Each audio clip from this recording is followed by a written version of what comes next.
No. Pero nga, natutulong si Pablo yan. Siguro maka-imagine mo mga siliga, mga kaisunan nga mga tao dito sa Zimbabwe is black people. Itong ina sila. So, atong una-unaon, nanata sa South Africa karong panahon na. Before ko mo padayon mga kaisunan, atong tanawon ang lugar sa Zimbabwe diin na dito ang atong university, ang Solusi University. Ayun ko. Ato sa tanawon mga kaisunan. Under the trees here on the campus of Solusi University in Zimbabwe, Africa, like many graves of missionaries and pioneers who came here to establish an institution that went on to become the mother of missions in Africa. I Dr. David Chitati, the Director of Development and Public Relations here at Solusi. I will take you around and show you what some of the pioneers and missionaries have done for this institution. Many years ago, our missionaries planted all these trees to mark the boundaries of the campus and also to beautify the campus. Now come with me inside the campus and I'll take you to the church, which has become a very small church because we've outgrown that vision. We've now outpaced it. This is one of the chapters that was donated so that we can use it for agriculture and production right here at Solusi University. Behind me is the administration block, and then we have the college block, and right there is the Solusi University church. The missionaries will be happy to know that we have far outgrown their vision of the church, which has become too small for us. For the last few years, we've been meeting in Rainfall, which is the place where we do the entertainments and examinations and even classrooms, because we can't fit anymore in this church. I am an alumni of Solusi University. I graduated in 1989, and it is true that the enrollment of Solusi University has jumped up tremendously, and I do solicit for your assistance in getting us a new church at Solusi University that will accommodate about 4,000 students. This is Solusi Church, the old Solusi Church, which was built to accommodate 300 to 400 people. But the campus has outgrown that number. We've done the designs, we've done the architectural designs, and we are hoping that somehow the Lord will provide the resources for us to build a new church.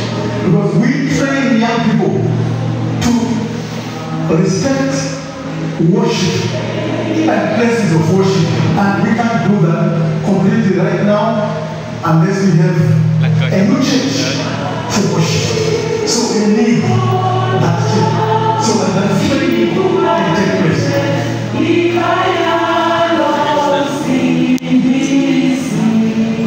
Many times people visit our campus, people from all over the world, and when they visit our campus, at times they identify needs. Just as our church has become too small. Our library was too small, and when our friends and family visited our campus, they decided to donate a library, which is over there. And this library is so good. We have even established LGY Research and Resource Center within that library. Right on this campus, we only have 2 glass moors. And you can see the campus is very rich, more than 50 hectares of land. Look at this. This grass is very strong. But when you go around, the grass has gone again. Maybe, perhaps, someone might want to just donate a simple thing for us. As you have watched this video, perhaps you've seen some needs. Right behind me is the Department of Business, a new complex that is being put together where somebody visited and saw a need.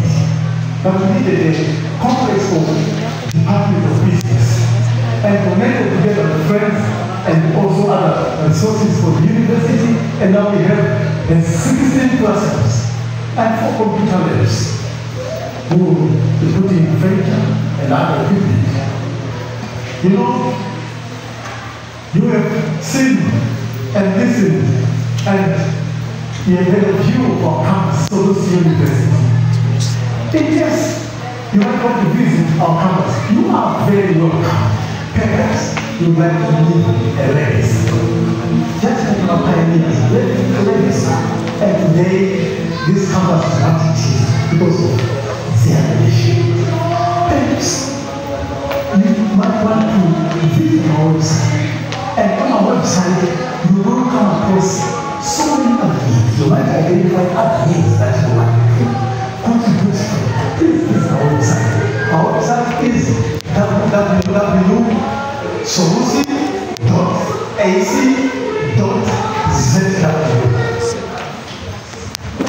Okay, mga kaisulan o ang Solusi University. Ako kay siya nga lugar mga kaisulan, imagine nyo 50 hectares. So ang ato nga mission story ng mga kaisulan, nagsintro niyang kapita. Ang uluhan, mao ang we are thankful. Mao ni siya mga kaisulan ang ining pangalan sa usa ka estudyante na diin nahimo siyang na-convert into an Adventist. Conversion story sa mga kaisulan. Ingon ni ang istorya. Sia Bunga. Mao ni siya ang iyang pangalan, si Sia Bunga. Naglibog kung saan siya mag-pronounce o kung siya taga-Sulusi ang araw sa tuwa. Pero ang iyang pangalan is Sia Bunga. Sia Bunga. Okay. Si Sia Bunga mga kaigsunan is kini wala tikaw siya tinuhat. Kani normal life rin siya. Wala siya simba, wala siya Ginoo, wala siya kailangan tanan. So, usa ka panahon niya na gitawag siya sa iyang mama. Gitawag siya nga, Sia Bunga, dali ko dali sulod dali sa mong kwarto, kaya na ako yung istorya ni mo. So, si Sia Bunga, ningon siya nga, nagwandir siya siya kagalingon, ato gitawag ko niya mga inahan. Basin kung di ka ko pesilahon o iyahapan kong iyang kasabaan. So, naabot siya sa sulod sa kwarto sa iyang inahan o ipalikod siya sa bed. Ingnan niya, di ba gusto ka ng muskwela? Siya, oo nga, gusto kong muskwela. Siya, usa sa akong higala, nag-recommend ako kaning lugar, kaning eskwelahan na Sulusi University. So, magkanahan ka ni. Hindi mo siya nga, okay, I will try, let's see. Wala sa siya. So, time come, hindi siya ang mga kanan. Okay, mato lang ka dito, muskwela ka. So, in the first week, enroll siya dito, unang weekend niya dito mga kaigsunan, na-amaze siya.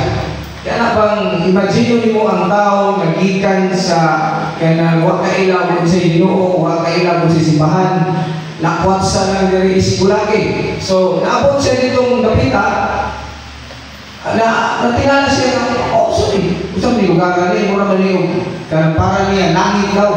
Kaya niya makita ang mga tao dito, mga estudyante, every corner, muluhod, muampo, kung niya ikabutag sa iyo, manganta, magampo, initay yung kaon, muampo, kung niya every Saturday, musimba, Wednesday, muatoy, ano siya nga, saan may lugar eh? Saan siya? So, nagsugod o libog ang yung huna-huna dito mga kaisulan.